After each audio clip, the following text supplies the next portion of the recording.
Sean todas y todos muy bienvenidos a esto, lo que es el expreso de Se Improvisa, o quizá la columna de Se Improvisa. Como saben, mi nombre es Eduardo Sar y hoy, de alguna forma, dice relación a todos estos temas de ciberseguridad, en relación también a lo que ha pasado hace algunos meses en temas de ciberseguridad, información, tarjetas de crédito, listados de tarjetas de crédito, y que uno ha visto quizás bastante más efervescencia comunicacional y cursos y seminarios y gente opinando en estos temas, así que vale la pena, creo, conversar en este espacio que se llama Se Improvisa sobre algunos temas de ciberseguridad, pero concretamente en relación a este artículo de Wired.com o Wired la revista, que básicamente se llama La historia no contada de NotPetya, un malware que es catalogado como el ciberataque que ha generado mayor devastación en la historia. Y si llegamos a número, vamos a número, dicho ataque, por dicho artículo, dice que ha afectado o afectó por 10 mil millones de dólares a la economía global, a las empresas, producto de este daño de este malware, que de frentón está asociado a un grupo de ciberdelincuentes, cibercriminales, ciberguerreros de nombre Sandstorm, asociado a o con vínculos con Kremlin, según dicho artículo, y que fueron los que de alguna forma se les cataloga como los que generaron dicho malware. Y el 27 de junio de 2017 atacaron inicialmente la zona cero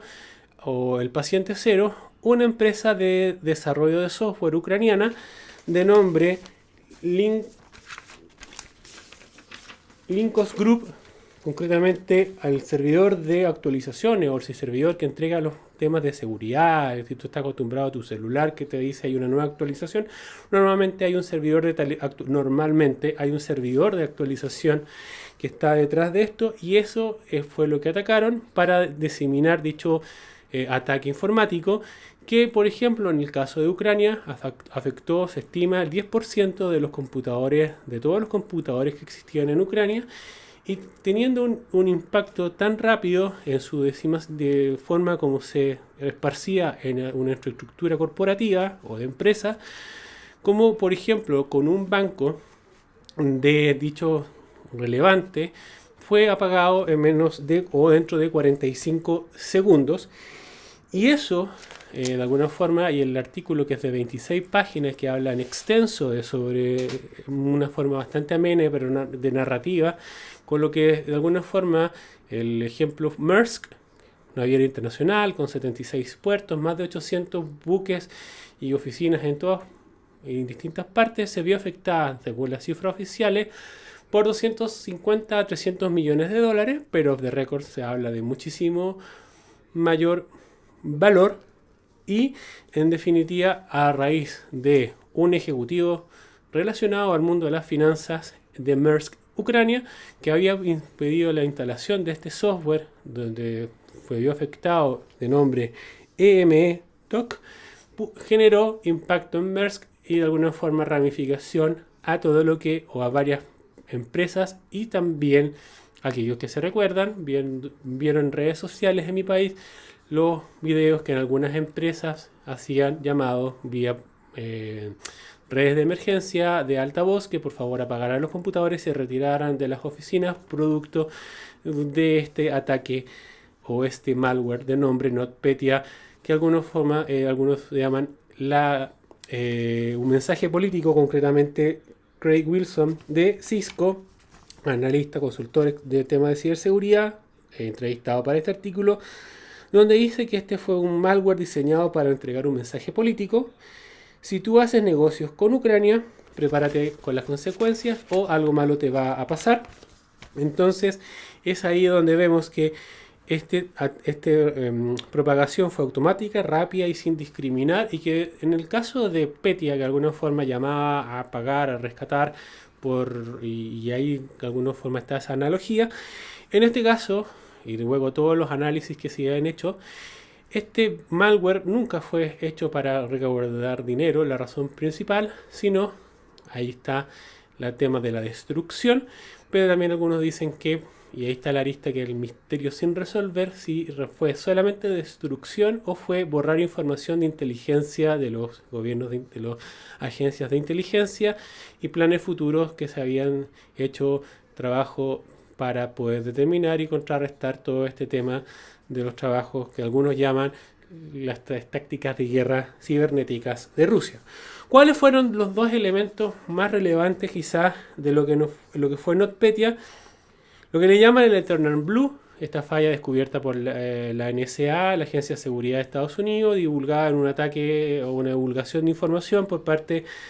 a dicho organismo y que tomó dicha organización, Sandstorm,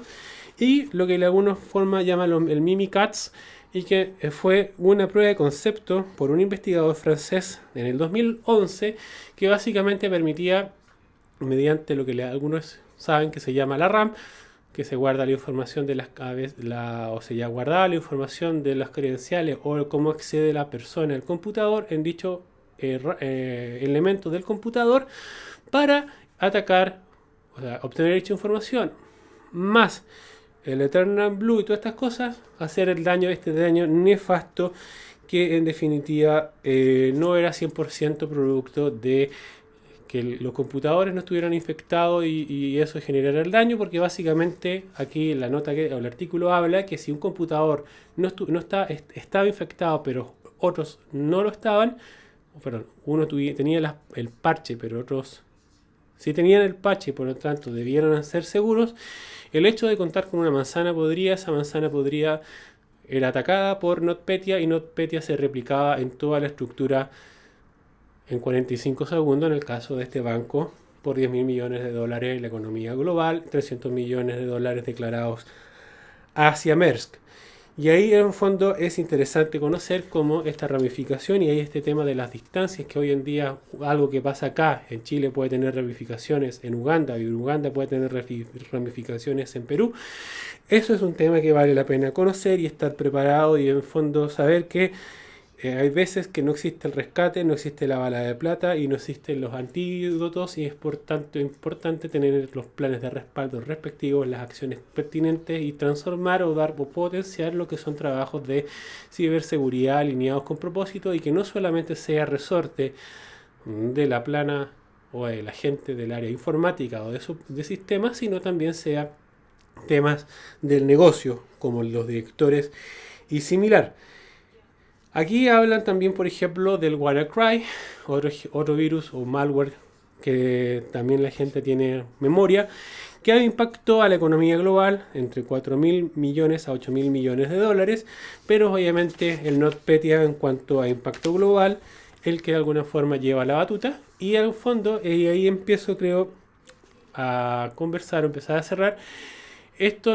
los expertos que se entrevistan o se conversan en este artículo, ven que la posibilidad que vuelva a pasar un NotPetya sigue estando, que la posibilidad que haya un NotPetya con mayor impacto no deja de estar vigente, y es por eso que es importante que la gente entienda la relevancia de lo que son nuevamente la ciberseguridad, respaldo a la información, temas de emergencia,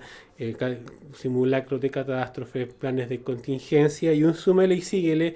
para poder levantar la organización. Y ahí es interesante lo que el caso de Maersk, que creo que muchos recuerdan, que es un ejemplo de cómo tenían los servidores, los computadores, todo lo que le pasó, todos los mea culpas que se hicieron, los computadores que no se entregaron, que estaba en la parte monetaria, pero también se perdieron fotos, se perdieron recuerdos, se perdieron una serie de temas y que en el fondo tuvieron que utilizar el plan A, el plan B, el plan C, ir de Uganda, ir de Londres a Ghana en cadena humana para rescatar información por el tema de visas de lo que son los servidores de dominios para poder levantar nuevamente la organización presente internacional gigante dentro de los Fortune 500 o Global 500 en economía. Entonces, por lo tanto, vemos que es importante todo este tema, y que incluso se hablaban de cómo mediante el WhatsApp se agendaban barcos gigantes, contenedores, y esos son temas que creo que vale la pena tenerlos y no olvidarlos en el radar, y que finalmente lo extraño y multidimensional del escenario de las batallas, la ciberguerra, y nuevamente que las distancias no son ya barreras para la gente que te quiera atacar, o las implicancias de lo que pasa en un extremo pueda impactar en el otro. ¿Qué opinas tú en este tema? ¿Cuál es tu opinión? No sé, deja como siempre abierta la conversación si tú quieres compartir. Con eso, como siempre, me despido y les deseo el mejor de los éxitos.